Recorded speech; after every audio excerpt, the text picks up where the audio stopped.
ना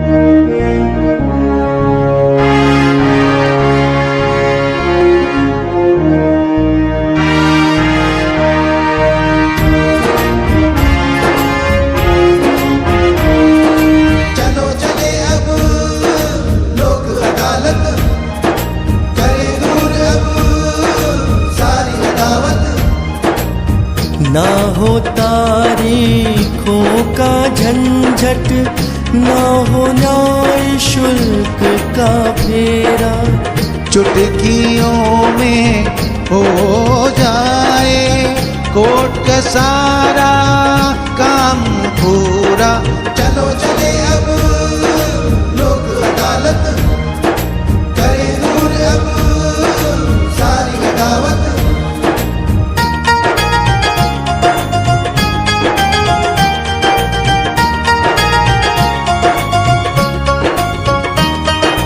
cheque bounce का case हो या बिजली का हो गया हो फेरा, पड़ोसी से हो गया हो झंझट या किसी से बाता बाती, मिल बैठ कर प्रेम से दूर करे अब सारी लड़ाई।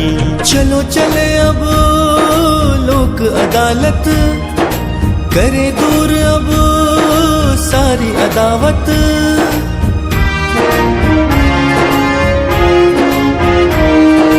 बाट बट घरे का झमेला हो या लकड़ी चोरी, चाहे ट्रैक्टर फंसा हो या बालूस में कुछ धरा, या ग्राम कचहरी का हो फेरा, करे दूर अब सभी झमेला, करे दूर अब सभी झमेला, करे दूर अब सभी झमेला। चलो चले लोक अदालत, जहाँ लगा है न्याय का मेला, न्याय का मेला, न्याय का मेला। चलो चले अब लोक अदालत।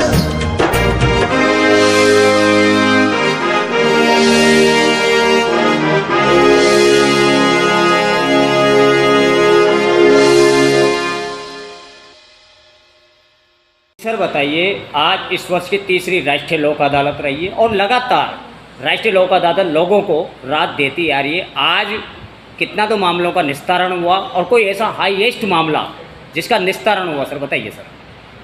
आज यहाँ पर बेंच नंबर 5 में समस्त बैंक्स और फाइनेंस कंपनीज, लिटिगेशंस, विद्युत विभाग और BSNL की एक बेंच रखी गई है।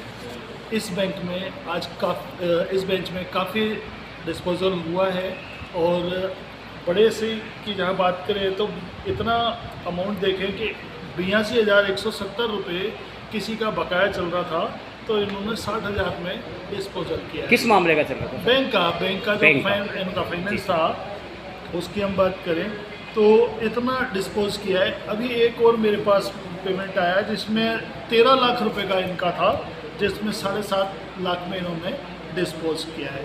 मीन्स यहाँ पर यदि किसी बैंक कंपनीज का कोई ज़्यादा से ज़्यादा अमाउंट भी है तो उसको मिनिमम 25-30% ये डाउन करके और यहाँ पर निस्तारण करते हैं।